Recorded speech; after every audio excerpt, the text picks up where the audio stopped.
और ये यहाँ से केदार श्रृंग महान हिमालय का विहंगम दृश्य आप देख सकते हैं। कितना धवल बर्फ से देखिए आप।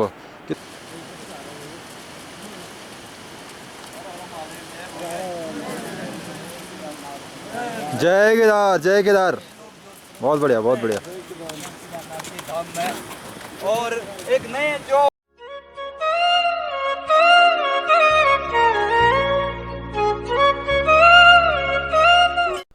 हेलो दोस्तों, नमस्कार। मेरा नाम है रेमलवाल और मैं स्वागत करता हूं आप सभी का एक बार फिर अपने यूट्यूब चैनल यूके 13 वाले में।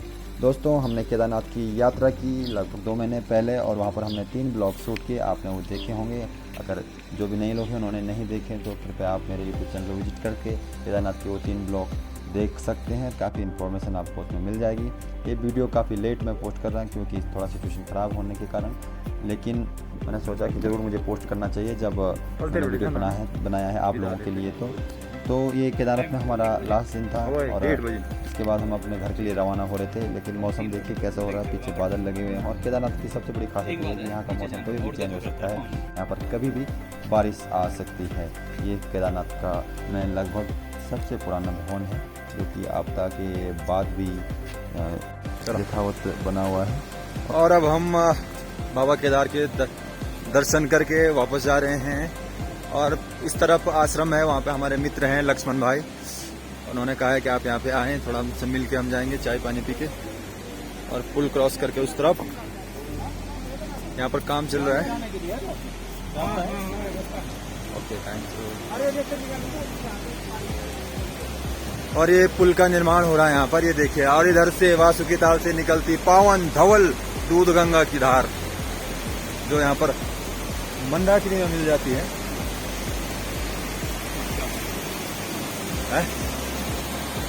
और ये मां मंदाकिनी जो कि रुद्रप्रयाग में अलकनंदा में मिल जाती है, समाहित हो जाती है। ये देखिए, ये है मां मंदाकिनी, आप देख लें।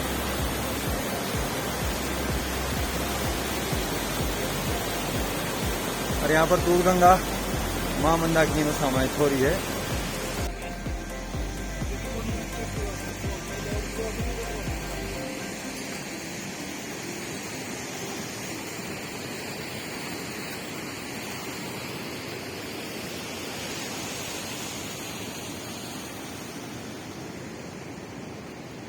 मुड़ जा।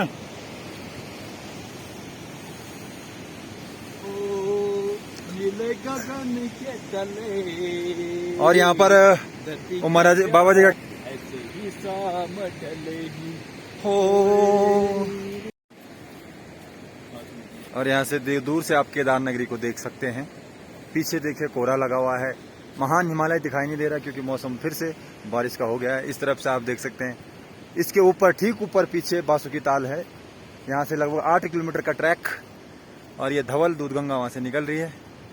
और अभी हम चलते हैं अपने मित्र लक्ष्मण भाई जो कि एक आश्रम में वहाँ पर अनुयायी हैं। और उन्होंने कहा है कि आप आना यहाँ पे। हम उसी तरफ जा रहे हैं। ऊपर साथ ना 100-150 रुपये भी करते आप लगा लो।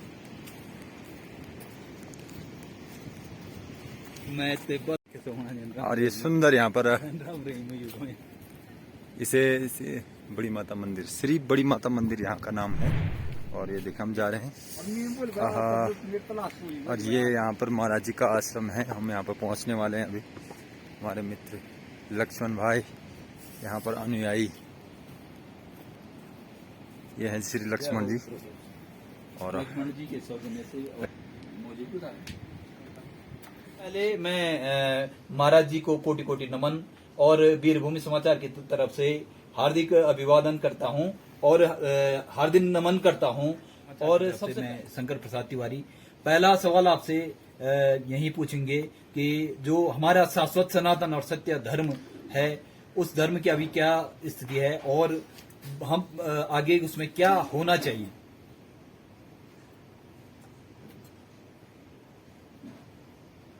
सनातन अर्थात भगवान का एक पर्यायवाची भी शब्द है। तो सभी भक्तजनों को हृदय से अभिवादन है। सभी के जीवन के लिए मंगल कामनाएं हैं। और जब धर्म की बात आती है तो धर्म किसी चिन्ह या किसी क्रिया विशेष या स्थान विशेष तक सीमित नहीं है, जिसमें 10 लक्षण गीता में भगवान के द्वारा वर्णित जो हैं, और रामचरितमानस में भी कहा गया है कि सौरस धीरज तेरस चाका सका धर्म अश्वत्थ जाके, तो जिसके धर्म रूपी रथ में शौर्य और धैर्य दोनों चीज विराजमान है। और भगवान श्री कृष्ण ने गीता में उसके 10 लक्षणों का विस्तृत विवेचन किया। धृति, क्षमा, दमो, अस्तय, शौचम, इंद्रिय निग्रह, धी विद्या, सत्यम, अक्रोध, दशकम धर्म लक्षण है। जिसमें 10 लक्षण पाए जाएं वही धर्म है। अर्थात प्रथम धैर्य व्यक्ति में हो, क्षमा का गुण हो, दम अपनी इंद्रियों को निग्रह करने का कोई जीवन में अभ्यास हो, उसको ऐसी संस्कृति में शिक्षा दी जाए जो माता पिता का प्राचीन पहला कर्तव्य है। और विद्यार्थी के जीवन में पहले गुरु उसके माता पिता ही हैं, जो संतान के भविष्य के निर्माण के साथ साथ राष्ट्र के भविष्य का भी निर्माण कर रहे होते हैं। तो जिसमें 10 लक्षण पाए जाए वही धर्म है। धर्म किसी बंधन में नहीं है, काल की बाधा में जो बाधित न हो वही धर्म है। काल जिसको प्रभावित नहीं कर सकते वो धर्म है। और धर्म का निवास स्थान, इसी प्रश्न को भरत ने भगवान श्री राम से भी पूछा था। महाराजा भरत भगवान श्री राम से पूछता है कि धर्म का निवास स्थान, तो उन्होंने यही कहा था कि महापुरुषों के हृदय रूपी गुफा में ही धर्म का निवास स्थान है। जिसके हृदय में परमात्मा का वास स्थान है वहीं धर्म का समुचित निवास होता है। धर्म के रूप में हम किसी स्वार्थ का हल करें, किसी विषय पर अपनी किसी आवश्यकताओं की पूर्ति कर ले, चाहे वो लौकिक हो चाहे वो आर्थिक हो, वो धर्म नहीं है। धर्म तो वही है कि जिसमें उपरोक्त 10 लक्षण भगवान के द्वारा वर्णित पाए जाएं, चाहे वो कहीं भी। जी महाराज जी, आपने कहा 10 लक्षण धर्म के जो बताया आपने, और आपने एक चीज और बताई कि शौर्य के साथ धैर्य, क्योंकि ये दोनों चीजें का सामंजस्य आपस में बहुत कम देखने को मिलता है। तो अभी क्या कारण है कि जो आध्यात्मिक लोग जुड़े, कई ऐसे लोग हैं कि जिनमें शौर्य तो है लेकिन धैर्य की कमी है, बहुत जल्दी आक्रोशित हो जाते हैं, या इस प्रकार की जो प्रवृत्तियां बढ़ जाती हैं, अप्रत्याशित रूप से आक्रोशित होना या उग्र हो जाना, इन चीजों को कैसे बैलेंस एक संतुलित किया जा सकता है, इसमें सामंजस्य बिठाया जा सकता है, उसके लिए क्या करना चाहिए? अभी वैसे ये हम 20वीं सदी के लोग हैं, 18वीं शताब्दी और 19वीं शताब्दी के 18वीं के अंत में और 19वीं के प्रारंभ में स्वामी विवेकानंद जी का आविर्भाव हुआ, जिन्होंने भारत की संस्कृति को विश्व के पटल पर रखा। और हमें भारत के बाहर जाने के बाद हमारी पहचान स्वामी विवेकानंद जी के देश के नाम से होती थी। जी महाराज। तो वो जब शिकागो के सम्मेलन में गए तो भारतीय धर्म की अपेक्षा करते हुए लोगों ने उनको शून्य शब्द में बोलने को कहा। बिल्कुल बिल्कुल। तो ये धर्म की गरिमा थी कि शून्य पर ऐसा विवेचन हुआ कि लोगों को पता नहीं लगा कि 4 किलोमीटर दूर कब पहुंच गए। उनका शरीर केवल चल रहा था, मन उनका स्थिर हो चुका था, जो एक योग की तटस्थ परिभाषा का भी लक्षण है। ये व्यक्ति साधक का शरीर जरूर चलता है, मन उसका नहीं चलता। ये स्वामी विवेकानंद जी के वक्तव्य का इतना प्रभाव था, तो उनकी साधना किस स्तर पर रही होगी हम ये नहीं समझ सकते। तो जैसे आपका प्रश्न था कि धर्म क्षेत्र में लोग आक्रोशित क्यों हो जाते हैं, तो पहली बात तो है आक्रोश धर्म का लक्षण था ही नहीं, जो 10 लक्षणों का विवेचन किया गया। क्षमा नहीं है, दम नहीं है, इंद्रियों में निग्रह नहीं है और सत्य का पालन नहीं करते, तो स्वाभाविक आक्रोश होना ही चाहिए। और दूसरी बात यह भी है कि धर्म क्षेत्र का जितना भी जीवन निर्वाह है, कार्य क्षेत्र है या सेवा का कार्य, तो दान पर निर्भर करता है, प्रमुख बात है। महाराज जी एक सवाल, तो दान जब हम किसी, हमारे धर्म में शास्त्रों में कहा गया कि अपनी आय उपार्जन का 10% धर्म के क्षेत्र में खर्च करना चाहिए, दान करना चाहिए। जी महाराज जी, मेरा एक व्यावहारिक सवाल है कि युवा पीढ़ी किसी भी समाज की रीढ़ होती है। अगर युवा ऊर्जावान है तो समाज निश्चित रूप से विकास करेगा, आगे बढ़ेगा। अगर वो सकारात्मक ताकतों के साथ या सकारात्मक सोच के साथ आगे बढ़ता है तो समाज भी आगे बढ़ेगा। लेकिन आजकल हम देखते हैं कि युवाओं में बड़ी धैर्य की कमी है। अगर आप सड़क पर कहीं जाएं या हल्का सा कहीं पे कुछ एक्सीडेंट हो गया या कोई हल्की सी बातचीत हो तो एक दूसरे को मारने पर उतारू हो जाते हैं युवा। तो युवाओं के लिए क्या आप कहना चाहेंगे कि किस तरह से मतलब धैर्य रखें, या आध्यात्म इसमें कितना काम कर सकता है कि युवा जो है धैर्यवान बने, या मतलब इस तरह की गतिविधियां न हो जिससे कि नकारात्मक ऊर्जाएं बढ़े? महाराजा मनु ने मनुस्मृति की रचना करी, जो सृष्टि के पहले पुरुष थे, जिन्होंने इस सृष्टि में मनुष्यों की सृष्टि का विस्तार किया। जी तो उन्होंने हमको मानव को जीवन जीने के लिए ग्रंथ दिया जिसका नाम है मनुस्मृति। उसमें पहला ही उनका सूक्त है कि मनु एवं मनु भव, हे मनुष्य से पहले आप मनुष्य बने। तो वो हर व्यक्ति के लिए कहा गया। हम भी सन्यास के जीवन में आते हैं तो हमारे लिए वो सिद्धांत लागू होता है कि पहले हम एक मनुष्य बन जाएं, तो महात्मा बनेंगे बाद में। जी इसी प्रकार से उन्होंने जीवन जीने के लिए 4 आयाम व्यक्ति के जीवन में दिए हैं। जी 24 घंटे को 4 भागों में विभाजित किया, धर्म अर्थ काम मोक्ष। जी तो हर क्षेत्र के लिए 6-6 घंटे यदि विभाजित करके हम अपने जीवन को ढालते हैं। यदि हम पहली बात आती है प्रातःकालीन ब्रह्म मुहूर्त ही कहलाता है, उसका नाम ही है ब्रह्म का मुहूर्त। ब्रह्म परमात्मा का पर्यायवाची। जी जी जी तो यदि हम उस ब्रह्म मुहूर्त के 6 घंटों का प्रयोग न करके केवल 3 घंटे भी केवल 24 घंटे में करते हैं तो कहीं न कहीं हमारी मानसिकता को एकाग्र कर रहे हैं, वो बहुत अधिक लाभदायक है। और हम हिमालय स्थित केदारनाथ के धाम में ही, तो ये यहाँ धर्म यहाँ की जल में बहता है, यहाँ की वायु में धर्म की सुगंध बहती है। उसको जो अपने भीतर लेता है, हर कोई व्यक्ति यहाँ आकर वेद पाठ नहीं कर सकता, लेकिन यहाँ पर आने के बाद जो यहाँ की जलवायु को भीतर ग्रहण करता है तो वो कहीं न कहीं कुछ न कुछ अंश उसके भीतर जाता है। तो हम अपनी सांस्कृतिकता को थोड़ा सा विस्मृत हो जाते हैं तो उसका दुष्परिणाम देखने को मिलता है। और जब जब एक नरेंद्र नाम का व्यक्ति अगर अपनी संस्कृति का पालन करता है तो स्वामी विवेकानंद कहलाता है। ये भी हमारी संस्कृति का ही उदाहरण है। हर कोई व्यक्ति स्वामी विवेकानंद जी की तरह वक्ता या प्रखर तेजवान न हो सके, लेकिन उनका अनुसरण करके अपने जीवन को शांत और सुव्यवस्थित तो कर सकता है। और वाह, और ये भोजन की व्यवस्था की है हमारे लिए लक्ष्मण भाई जी ने। ये देखिए कितने, और ये देखिए मेरी स्थिति कुटिया में हम भी यहाँ पे महाराज जी से मिले, बहुत आत्मिक शांति हम महसूस कर रहे हैं। और ये भोजन अब इन्होंने तैयार कर दिया है, बिल्कुल हम प्रसाद के रूप में इसको पाएंगे। तो भगवान का नाम लेते हुए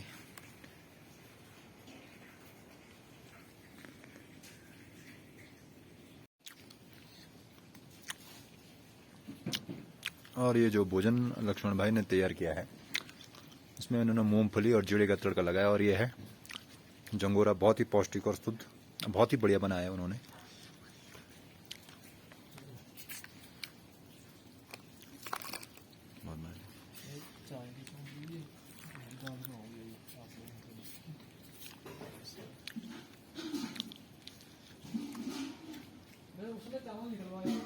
महाराज जी ने मटर भी दे दिया। निकाल के रखे, ये रसोई वाले ने गड़बड़ी करी, आलस का यही दुष्परिणाम। इसने चावल जमने का, इसको बना दो। मैं खुद बनाता तो अच्छा अच्छा है। बना रहे थे मटर भी दी है महाराज जी ने, हमारे लिए पर्याप्त हो गया है ये। बहुत बढ़िया, बहुत स्वादिष्ट।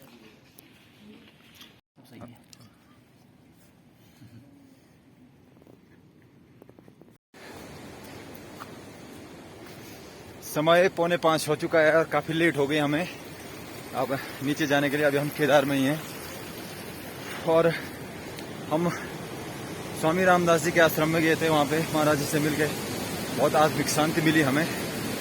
और अब हम वापस जा रहे हैं यहाँ से। अब हमारे पास 2 घंटे हैं क्योंकि 7:15 बजे अंधेरा होता है।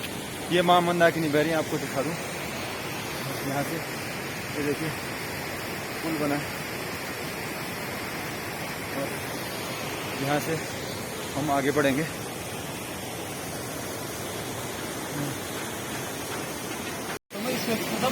वाओ, चलो चलो चलो चलो।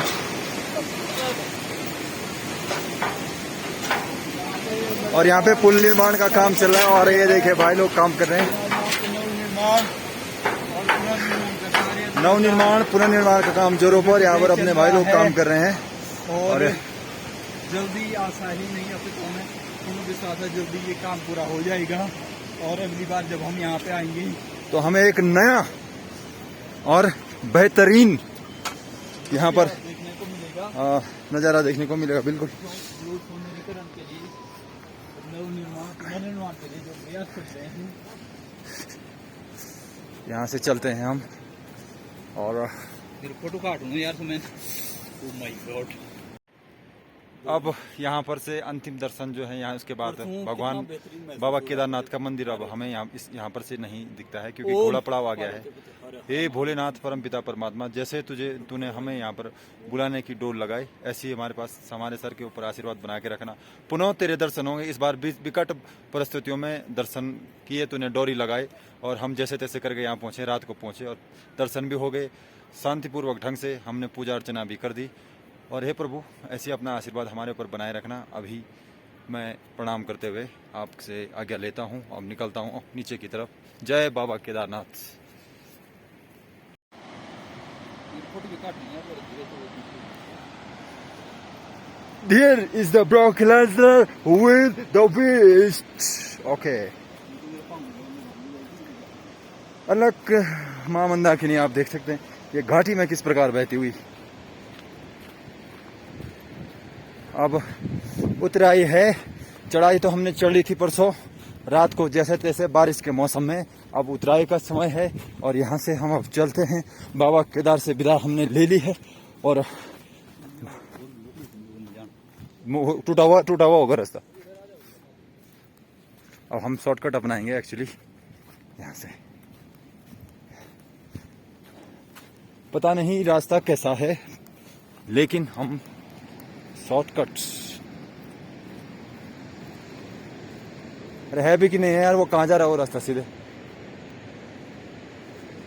अरे यहाँ से चलो ना यार, रास्ते आप रुकते क्यों हो यार मेरे हैं? लेकिन रास्ता देखो कैसा हो रखा हो, अजीब सा। यहाँ है कि नहीं पता, अभी तो नहीं टूटा हुआ है। रास्ते में फंस जाएंगे फिर कहीं। चलो रास्ते से ही चलो फटाफट। वाकई में इन्होंने नीचे तक काटा है, इसका मतलब रास्ता है यार, वहाँ चलते हैं एक बार।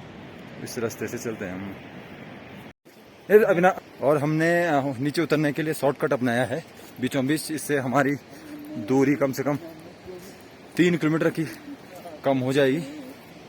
और ये जंगल का रास्ता है, झाड़ियों से भरा हुआ। और ये यहाँ से केदार श्रृंग महान हिमालय का विहंगम दृश्य आप देख सकते हैं। कितना धवल बर्फ से, देखिए आप कितना धवल दिखाई दे रहा है और बर्फ से बिल्कुल लगदग। एक चीज़ बताऊं कि केदार से या बिल्कुल यहाँ नज़दीक दिखाई देता है, लेकिन हम अब नीचे आ चुके हैं लगभग लिंचोली में। तो ये देखिए किस तरह से महान हिमालय, भारत का जिसे शीर्ष मुकुट कहते हैं, चमक रहा है बर्फ़ से। चारों ओर से लगदग ग्लेशियर चारों तरफ, और आज आसमान साफ़ है तो हम दिव्य हिमालय के दर्शन कर पा रहे हैं। आप देख, और मैं आपको जूम करके बता देता हूँ। ये देखिए, वाह, इससे भी हंगम कुछ हो नहीं सकता है एक्चुअली। और वाकई इसे देखना भी एक बड़ा सौभाग्य है, नज़दीक से देखना एक बड़ा सौभाग्य है। और बहुत ही नयना विराम बर्फ़ से लगदग, और ऐसे ही बर्फीले चोटों में भोलेनाथ का निवास है। और ये देखिए आप, वाह कितना सुंदर ये दृश्य। इस तरफ से बुग्यालों से ये धाराएं बहती हुई, और हम अभी चल रहे हैं नीचे की तरफ। एक बार दिखा देता हूँ। और इस तरफ से आप देखें, अब अक्टूबर नवंबर में इन पहाड़ियों पर भी बर्फ़ जमी रहती है। आजकल बर्फ़ पिघली हुई है, लेकिन अक्टूबर नवंबर में जब ठंड का मौसम होता है, मई जून तक, ये बर्फ़ से लकदक रहती है पहाड़ियाँ। और ये महान हिमालय केदार सिंह सबसे ऊंचा है यहाँ पर, जो दूर से भी हमें दिखाई देता है, लैंसडाउन और पौड़ी से भी। और इसे कहते हैं मेहनत। 18 किलोमीटर की ऊंचाई पर ले जाना है इसमें इनको। अरे भाई लोग देखिए, जय भोले के नारे के साथ जोश और ऊर्जा से लवरेज। ये देखिए, ऊर्जा और जोश में कोई कमी नहीं। जब भी कभी आपकी ऊर्जा और जोश फीका पड़े तो आप इस दृश्य को देखें। मेहनत क्या होती है, आप इस दृश्य को नज़रों के सामने लाएं। चाहे मैं हूँ, आप हों, ये सभी लोग हमारे लिए प्रेरणा स्रोत होते हैं।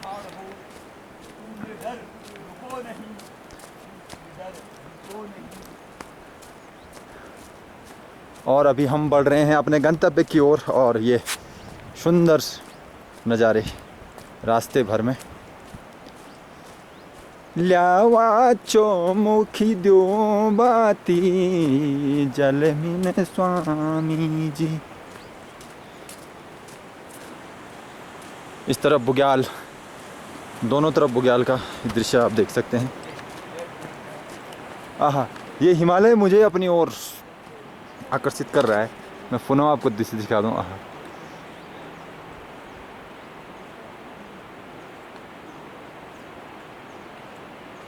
इनमें सबसे ऊंचा एक केदार सिंह आप देख सकते हैं, ये वाला ये है केदार सिंह, और एक केदार सिंह की श्रेणी महान हिमालय, मेरा हिमालय उत्तराखंड मेरी मातृभूमि। और ये हमारे साथी यहाँ नीचे चले गए हैं।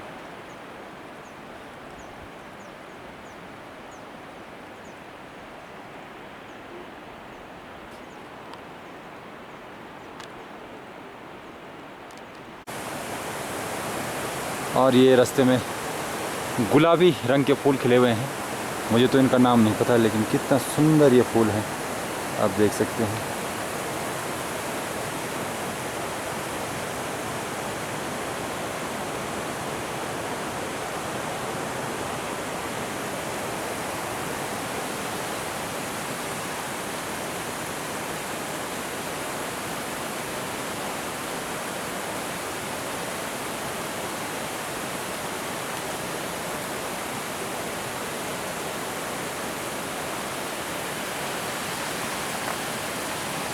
थोड़ी सी पड़ेगी कैमरा यो।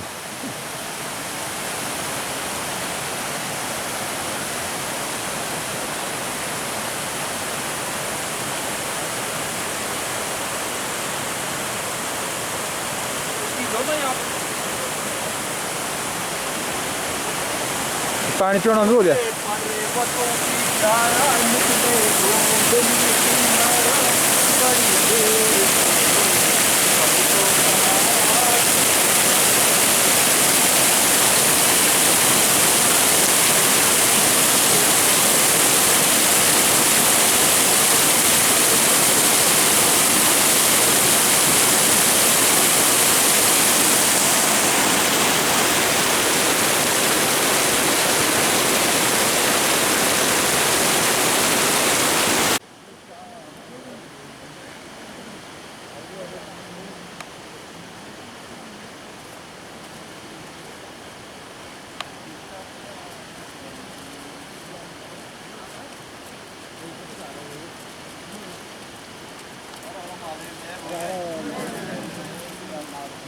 जय केदार, जय केदार, बहुत बढ़िया बहुत बढ़िया। और एक नए जोश के साथ, जज्बे के साथ, नए जोश और जज्बे के साथ, हर हर महादेव, ये ऐसी ऊर्जा जो कभी खत्म ना हो। बोले बम बम बोले। ओ वही अब ये नाला ना। और ये देखिए आप, प्रकृति की गोद से जब ये हार्दिक नमन है। झरने फूटते हैं तो लगता है कि मानो पुनर्निर्माण में बस देखते रहें। ये लोग बहुत बड़ा इससे योगदान आनंदमयी अपना कुछ, अहम योगदान इससे दे रहे हैं। रमणीक, इससे सुंदर कोई पल नहीं हो सकता। आप देख सकते हैं। ये प्रभु वक्त तो क्या लोग बोलो ना, ये केदारनाथ के नवनिर्माण पुनर्वास में महत्वपूर्ण भूमिका मशीनें ले जा रही हैं। आजकल बोलते हेलीकॉप्टर नहीं है। ये देखिए बहादुर लोग हैं, और ये नाम देखिए से ही बहादुर हैं, न सिर्फ नाम इनको से, यूं नाम ही से बहादुर नहीं कहा जाता है। देखिए केदारनाथ के लिए जो पुनर्निर्माण मशीनें में निकाली है, और जो वहाँ पे काम हो रहे हैं उनके लिए भारी भरकम, जो 4-5 कुंटल भारी भरकम ये मशीनें पैदल 18 किलोमीटर की दूरी तय करके ले जा रहे हैं। वाकई नमन है इनकी ऊर्जा को, इनकी इस आप कह सकते हैं कि इनकी इस जोश और जज्बे को। बाबा केदार का नाम लेते हुए ये लोग इतनी भारी भरकम मशीनें ले जा रहे हैं, जो कि केदारनाथ पुनर्निर्माण नवनिर्माण में मुख्य भूमिका निभाएंगे। क्योंकि हेलीकॉप्टरों से जो चीज़ संभव न हो, ये लोग करके वो काम करके दिखा रहे हैं, और ये बहुत ही अच्छी बात है। हम सभी को इनसे प्रेरणा लेनी चाहिए। जब भी हमारा जोश और क्रोध ठंडा पड़े तो हमें इनसे प्रेरणा लेनी चाहिए। मेरे साथी आगे निकल चुके हैं।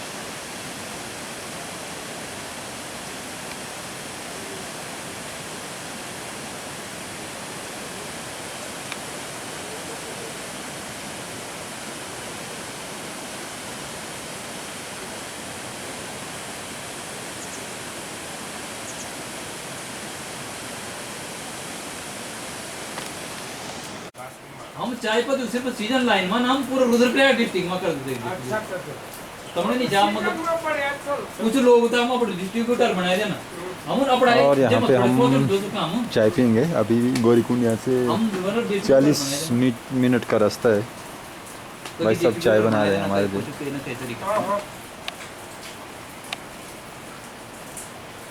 अदरक वाली चाय बनेगी अभी। ले चाय यांची चल हर कोई पियन चाय चाव और चीज निकाल दो।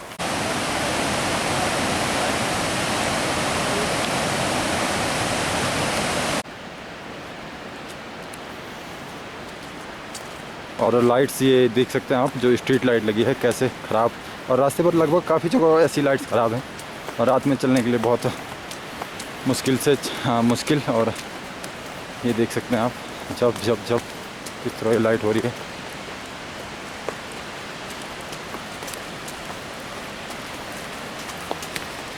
हाँ अभी ख़राब होने लाइट है। और मैं और श्री तिवारी जी अभी गौरीकुंड के लिए रवाना हो रहे हैं। लेकिन लीद बहुत किया।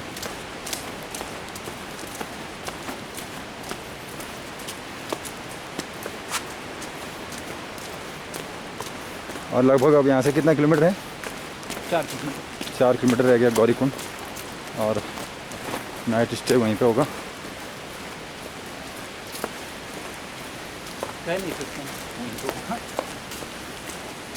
क्योंकि चाबी तो है नहीं हमारे पास, तो जाना कहाँ है? तो है तो चाबी कहाँ है हमारे पास, कैसे जाना है? तो है ये गाड़ी गुड मॉर्निंग, नमस्कार। यूके 13 में आपका स्वागत है। और केदारनाथ से वापस आने के बाद मैं अभी हूँ रामपुर में। यहाँ पर हमारे कुछ मित्र हैं, कृष्णा भाई और आशु भाई। उनका यहाँ पर नया होटल है, आपको लोकेशन दिखा देता हूँ मैं। ये हमारे साथ तिवारी भी मॉर्निंग टी का एंजॉय करते हुए पीछे आपको दिख रहे हैं।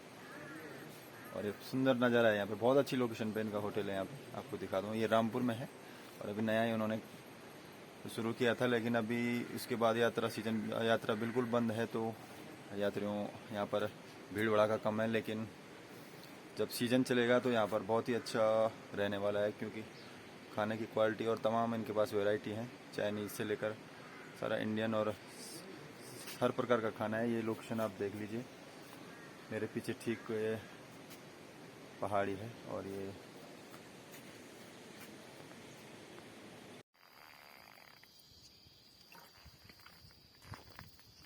तो फाइनली भगवान केदार की यात्रा करने के बाद मैं अपने घर आ रहा हूँ। और जिस रास्ते से मैं गया था स्कूल के अपने पुराने स्कूल के रास्ते से, वहीं से घर आ रहा हूँ। आप देख सकते हैं अभी टाइम दिन के 2 बज रहे हैं और बिल्कुल धूप है। और मैं तिलवाड़ा से पैदल आया हूँ, कम से कम 3.5 और 4 किलोमीटर की चढ़ाई है। जहाँ हमने केदार की 18-20 किलोमीटर की चढ़ाई चढ़ी, तो ये हमारे लिए बहुत ही आसान सा टास्क। तो ये ब्लॉग यही समाप्त होता है। आपको ये वीडियो कैसा लगा, और हमें अपने सुझाव दें अपने कमेंट्स के माध्यम से। अगर अच्छा लगा हो तो शेयर करें, लाइक करें, और हमारे चैनल यूके 13 वाले को ज़रूर सब्सक्राइब करें। नमस्कार, मिलते हैं अगले ब्लॉग में।